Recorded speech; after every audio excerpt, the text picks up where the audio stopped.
더불어민주당은 이재명 대표가 일부 총선 예비 후보들에게 사실상 불출마를 권고하는 등 인적 쇄신 행보에 직접 나선 것으로 확인됐습니다.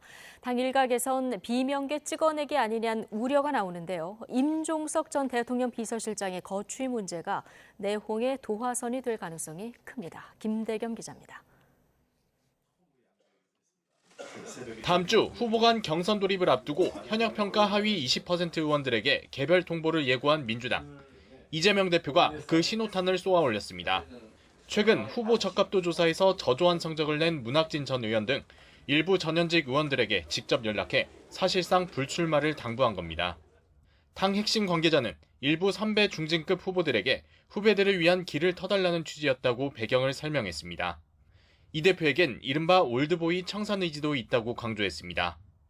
여당과 인적 쇄신 경쟁에서 밀리지 않겠다는 의도로 보이는데 당내에선 비명계 속가내기가 본격화됐다는 우려가 제기됐습니다. 공정한 관리가 가장 중요하죠. 또 그러면서도 한편으로 국민들의 눈높이에 맞는 혁신도 해야 되는데 혁신을 하려다 하면 혹시 소위 비명 찍어내기 아니냐 이런 오해를 살 수도 있지 않습니까? 특히 당대표가 직접 쇄신 행보에 나서면서 현역 하위 20% 명단에 관심이 더 쏠리고 있습니다. 컷오프 가능성이 큰 경선 감점 대상에 친문 등 비명계가 대거 포함될 경우 가뜩이나 위험 수위를 넘나드는 내분이 폭발할 수 있기 때문입니다.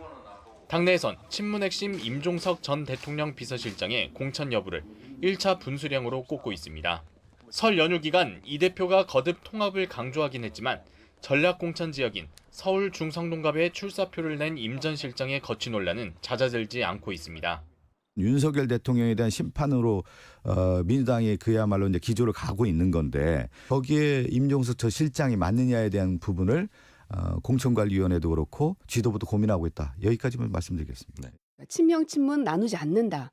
그럼 이제 결과적으로 그 사람을 공천을 하느냐 마느냐가 남아 있는 건데 그건 아까 말씀드린 것처럼 그 지역에서의 경쟁력이 누가 가장 있느냐를 봐야 판단이 가능한 것이죠. 제3지대 신당이 공천 탈락자 영입 경쟁에 힘을 쏟고 있는 상황에서 이재명 대표가 인적 쇄신과 단합 유지라는 양립하기 힘든 과제를 어떻게 풀어낼지 주목됩니다. YTN 김대겸입니다.